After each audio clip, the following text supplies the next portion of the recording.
हमें ऊंची आवाज सुनना भी पसंद नहीं। हम कुत्तों से बात नहीं करते। छू लेने दो नाजुक होठों को कुछ। एक ऐसी आवाज जिसे सुनते ही दिलों की धड़कनें थम जाती थी, एक ऐसा अंदाज जो सामने वाले को चुप करा देता था, एक ऐसा शख्स जो खुद अपने आप में एक महाकाव्य था। ना तलवार की धार से, ना गोलियों की बौछार से, बंदा डरता है तो सिर्फ परवरदिगार से। बॉलीवुड के चमकते सितारों की भीड़ में एक सितारा ऐसा भी था जो भीड़ में नहीं, भीड़ से अलग चमकता था। नाम था राजकुमार।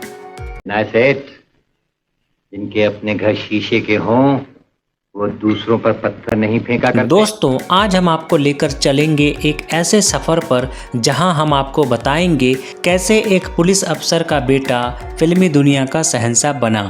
हमारे फोन के बाद इंटरव्यू नहीं होता, लेटर ऑफ अपॉइंटमेंट सीधा मिलता है। कैसे एक आवाज, एक व्यक्तित्व, एक एटीट्यूड ने पूरे हिंदुस्तान को अपना दीवाना बना दिया। हर आने वाले तूफान से पहले एक जानलेवा खामोशी छा जाती है। लेकिन इस चमक दमक के पीछे छुपा था एक संघर्षों से भरा बचपन, एक अनकही प्रेम कहानी, कुछ दिल तोड़ देने वाली हकीकतें और आखिरकार एक दर्दनाक विदाई। ये दुनिया, ये महफिल। क्या आप जानते हैं, राजकुमार ने अपना फिल्मी करियर एक ऐसे समय में शुरू किया जब बॉलीवुड में पहले से ही दिलीप कुमार, राज कपूर और देव आनंद जैसे दिग्गज अपनी बादशाहत कायम कर चुके थे। फिर भी राजकुमार ने अपनी अलग पहचान बनाई, सिर्फ अपने अलग अंदाज और दमदार संवाद अदायगी से। आप बाहर जाइए और फिर हमारी इजाजत लेकर अंदर आइए। लेकिन क्या सिर्फ आवाज ही थी उनकी पहचान, या फिर छुपा था उनके पीछे एक ऐसा दर्द, एक ऐसा राज जिसे जानकर आज भी उनकी कहानी हमें भावुक कर देती है।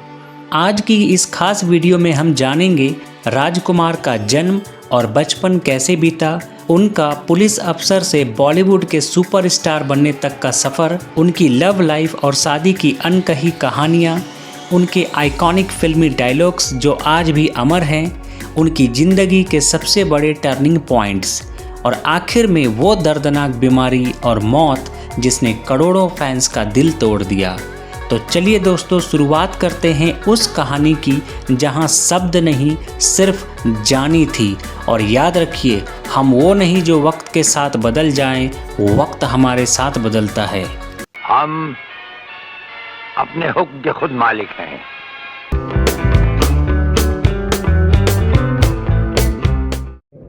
हम तुम्हें मारेंगे और जरूर मारेंगे। स्वागत है आपका बॉलीवुड के सबसे करिश्माई सितारे राजकुमार की जिंदगी के इस अनसुने, अनकहे और बेहद खास सफर में। साल था 1926। तारीखें धुंधली हैं लेकिन किस्से आज भी जिंदा हैं। अविभाजित भारत के बलूचिस्तान, जो अब पाकिस्तान में है, में एक सामान्य मध्यम वर्गीय पठान परिवार में जन्म हुआ एक ऐसे बच्चे का जिसे दुनिया राजकुमार के नाम से जानती है। इनके बचपन का नाम कुलभूषण पंडित था। कुलभूषण का बचपन ना राजमहलों में बीता, ना ही सोने की चम्मचों के साथ। एक साधारण सा घर, सीमित साधन और बहुत सारे सपने, यही था उनका बचपन। उनके पिता एक वरिष्ठ पुलिस अधिकारी थे। परिवार में अनुशासन कूट कूट कर भरा था, मगर कुलभूषण यानी राजकुमार के दिल में बचपन से ही एक अलग सी बगावत थी, एक अलग सा अंदाज, एक अलग सा तेवर। शायद तभी तो उनकी आंखों में हमेशा एक चमक रहती थी जो बाकी बच्चों से उन्हें अलग करती थी। फिर आया बंटवारे का वह खौफनाक दौर, 1947 का विभाजन।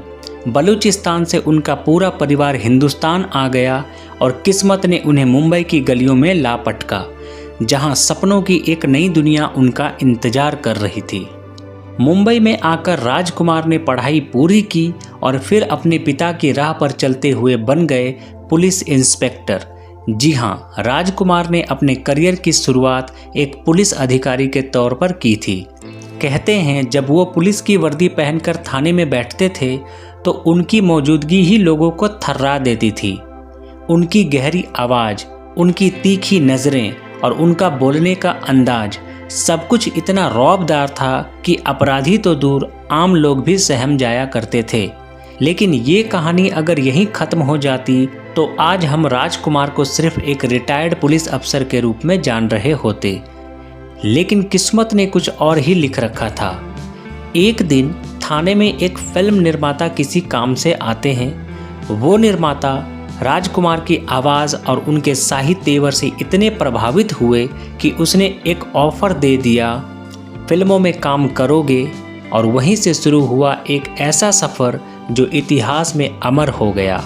यानी कुलभूषण पंडित से राजकुमार बनने की कहानी शुरू हो चुकी थी। और फिर हिंदी सिनेमा को मिला एक ऐसा अभिनेता जिसकी आवाज़, जिसके डायलॉग और जिसके अंदाज को आज भी कोई भूल नहीं पाया। वो दिन जब मुंबई की गलियों में सपनों के सौदागर घूमते थे और हर मोड़ पर किस्मत किसी को बुला रही होती थी, कुलभूषण पंडित यानी हमारे राजकुमार को भी किस्मत ने बुलाया एक बिल्कुल अनोखे अंदाज में। साल था 1952। निर्माता बलदेव दुबे पुलिस स्टेशन में एक मामूली सी शिकायत दर्ज कराने आए थे। मगर जैसे ही उनकी नज़र कुलभूषण पंडित यानी राजकुमार पर पड़ी, उनके दिलो दिमाग में एक ही ख्याल गूंजा, ये आदमी किसी फिल्म का हीरो बन सकता है। बलदेव दुबे ने वहीं थाने में उन्हें ऑफ़र दे दिया, क्या आप फिल्मों में काम करेंगे? पहली बार किसी ने ऐसा सवाल किया था और जवाब भी उतना ही राजसी था, क्यों नहीं, अगर अच्छा किरदार मिलेगा तो ज़रूर करूँगा। और इस तरह शुरू हुआ फिल्मों का सफ़र। 1952 में राजकुमार ने अपनी पहली फिल्म की रंगीली। ये फिल्म कोई ब्लॉकबस्टर नहीं थी, लेकिन कुलभूषण ने अब अपना नया नाम रख लिया था, राजकुमार। उनकी गहरी गंभीर आवाज़ और अलग शाही स्टाइल ने इंडस्ट्री में धीरे धीरे लोगों का ध्यान खींचना शुरू कर दिया। शुरुआती दौर में उन्हें छोटे छोटे रोल मिले, कभी सपोर्टिंग कैरेक्टर, कभी निगेटिव शेड्स। मगर राजकुमार के चेहरे पर एक ऐसा तेज था कि भले ही रोल छोटा हो, पर्दे पर उनकी मौजूदगी अलग ही चमक बिखेरती थी। फिर आया उनका पहला बड़ा मोड़, मदर इंडिया, जो 1957 में रिलीज़ हुई थी। महबूब खान जैसे दिग्गज निर्देशक की फिल्म में उन्हें एक छोटा लेकिन अहम रोल मिला। राजकुमार ने सिर्फ कुछ मिनटों के लिए स्क्रीन पर आकर भी अपना असर छोड़ दिया। फिर 1959 में आई फिल्म पैगाम, जिसमें दिलीप कुमार जैसे महानायक के साथ स्क्रीन शेयर करना किसी भी नए अभिनेता के लिए सपने जैसा था। राजकुमार ने अपने दमदार अभिनय से ये साबित कर दिया कि वो सिर्फ सपोर्टिंग एक्टर नहीं बल्कि एक भविष्य के सुपरस्टार हैं। जब बात कहनी हो तो अंदाज भी अलग होना चाहिए। राजकुमार का डायलॉग डिलीवरी स्टाइल इतना यूनिक था कि लोग सिर्फ उनके एक एक शब्द को सुनने के लिए सिनेमा हॉल में टिकट खरीदते थे। और फिर धीरे धीरे राजकुमार की पहचान बनने लगी, एक रॉयल स्टाइल वाला अभिनेता, एक ऐसा शख्स जो नायक भी बन सकता था और खलनायक भी, मगर हर किरदार में एक अलग शाही ठाठ लेकर आता था। राजकुमार अब सिर्फ एक अभिनेता नहीं रहे थे, वो खुद एक चलती फिरती शान बन चुके थे। 1960 के दशक ने राजकुमार के करियर को ऊंचाइयों पर पहुंचा दिया। 1962 में आई फिल्म दिल एक मंदिर, एक गंभीर डॉक्टर के किरदार में राजकुमार ने इतनी गहराई से भावनाओं को उकेरा कि पूरा हिंदुस्तान रो पड़ा। उनके उस किरदार के लिए उन्हें film fair best supporting actor award भी मिला। उनकी आवाज़ में एक ऐसी कशिश थी जो दर्द को भी कविता बना देती थी। फिर आया 1965 का वक्त, यश चोपड़ा की मल्टी स्टारर ब्लॉकबस्टर।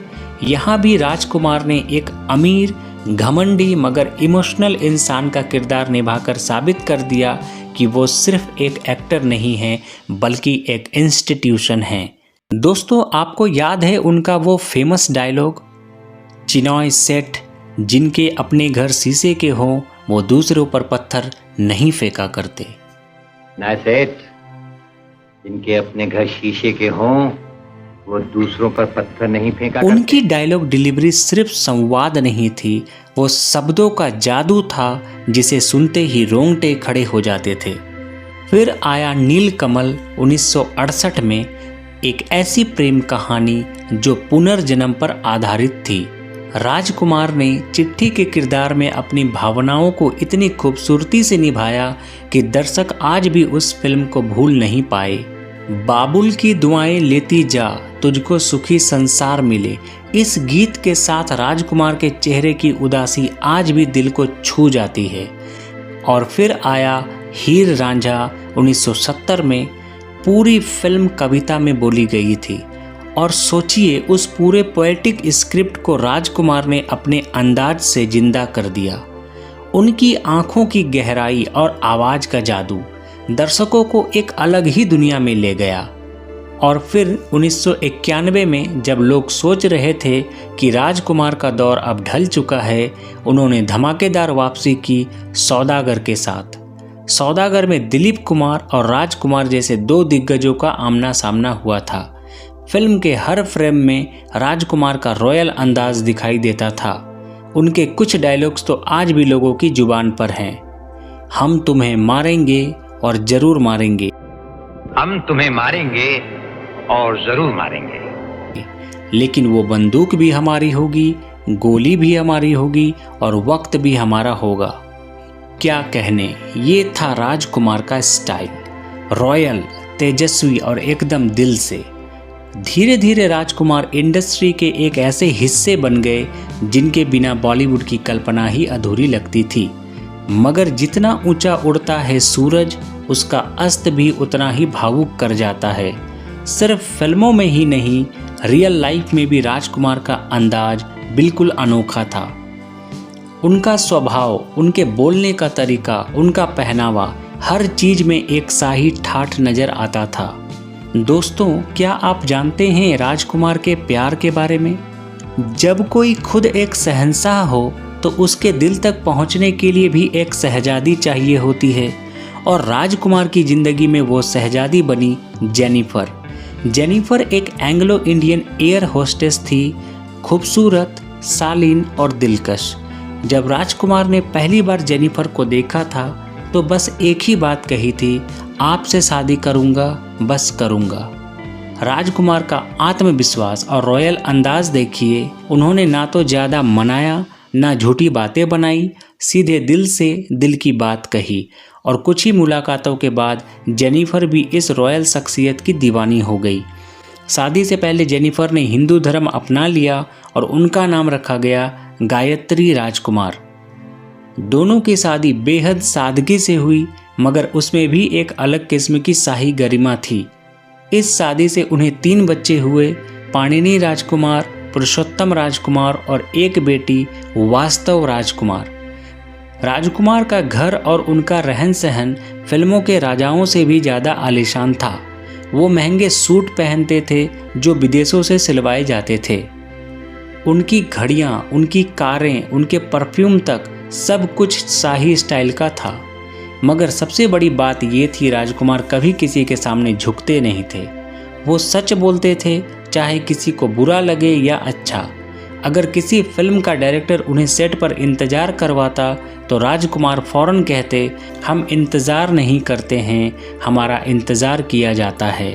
और अगर कोई उन्हें नाराज़ करता तो उनका क्लासिक डायलॉग था, हम तुम्हें उतनी ही इज्जत देते हैं जितनी तुम्हारी है। राजकुमार की ज़िंदगी में गायत्री यानी उनकी पत्नी हमेशा एक मजबूत सहारा बनी रही। वो एक शांत, सहनशील और समझदार पत्नी थी जो इस बादशाह के नखरे को भी हंसते हुए सहती थी। राजकुमार एक आदर्श पति थे, अपनी पत्नी को हमेशा इज्जत और प्यार देते थे। बाहर दुनिया चाहे कितनी भी चमकती हो, मगर राजकुमार का असली सुकून उनका परिवार था। लेकिन समय कब किसके लिए थमता है। 1990 के दशक में जब राजकुमार अपने करियर के संधि काल में थे, तभी उनकी तबीयत बिगड़ने लगी। वक्त का पहिया किसी के लिए नहीं रुकता। जो सितारे आसमान पर सबसे ज़्यादा चमकते हैं, वो भी एक दिन अस्त हो जाते हैं। 1990 के दशक में जब राजकुमार का फिल्मी सफ़र थोड़ा धीमा पड़ने लगा था, उसी दौर में किस्मत ने उन्हें एक ऐसी जंग थमा दी जिससे लड़ना किसी भी इंसान के लिए आसान नहीं था। डॉक्टरों ने उन्हें बताया कि उन्हें फेफड़ों का कैंसर हो गया है। वजह, वो भारी स्मोकर थे। दिन में 60 से 70 सिगरेट पी जाना उनके लिए आम बात थी। बीमारी की खबर सुनते ही पूरी इंडस्ट्री सन्न रह गई। जो शख्स हर समय अकड़ के चलता था, जो अपनी शान पर जान देता था, आज वो शख्स जिंदगी और मौत की लड़ाई लड़ रहा था। लेकिन राजकुमार ने हार नहीं मानी। रॉयल स्टाइल में बिना किसी से दया मांगे हॉस्पिटल में भी वो सूट पहनते थे।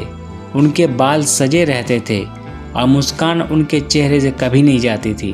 डॉक्टर्स तक हैरान हो जाते थे कि इतनी गंभीर बीमारी में भी ये इंसान इतना मजबूत कैसे रह सकता है। राजकुमार कहते थे, हम मौत से नहीं डरते, मौत हमसे डरती है। लेकिन धीरे धीरे उनकी हालत बिगड़ती चली गई। फेफड़े जवाब देने लगे, सांसें उखड़ने लगीं और फिर 3 जुलाई 1996 रात का समय था। मुंबई के एक अस्पताल में राजकुमार ने आखिरी सांस ली। उम्र सिर्फ 69 साल। पूरी फिल्म इंडस्ट्री रो उठी। उनके अंतिम दर्शन के लिए लाखों लोग उमड़े। अमिताभ बच्चन, दिलीप कुमार, धर्मेंद्र, सायरा बानो और न जाने कितने सितारे, सबकी आंखों में आंसू थे, क्योंकि वो केवल एक एक्टर नहीं थे, वो एक युग थे, एक स्टाइल थे, एक आइकन थे। उनकी अर्थी को भी शाही अंदाज में सजाया गया था, सफ़ेद फूलों से ढकी हुई, जैसे किसी राजा की अंतिम यात्रा हो। राजकुमार चले गए, मगर उनका अंदाज, उनकी आवाज़ और उनकी शख्सियत आज भी हमारे दिलों में जिंदा है। जब भी हम सुनते हैं, हम तुम्हें मारेंगे और ज़रूर मारेंगे, या जानी हम वो हैं जो शीशे से पत्थर तोड़ दें, तो राजकुमार की वो शानदार मुस्कान और रौबदार अंदाज आंखों के सामने आ जाता है। राजकुमार एक नाम नहीं, एक एहसास है, एक ऐसी दास्तान जो कभी ख़त्म नहीं हो सकती है। दोस्तों, आपको राजकुमार के कौन से डायलॉग सबसे ज़्यादा पसंद है, आप हमें कमेंट करके बताइए। फिलहाल इस वीडियो में इतना ही। वीडियो अच्छी लगी हो तो वीडियो को लाइक और चैनल को सब्सक्राइब करें तथा अपना साथ और प्यार ज़रूर बनाए रखें। और आप हमें कमेंट करके ये भी बताएं कि आप अगली वीडियो में किसे सुनना पसंद करेंगे। मिलते हैं बहुत जल्द एक और नई वीडियो के साथ। Thank you so much.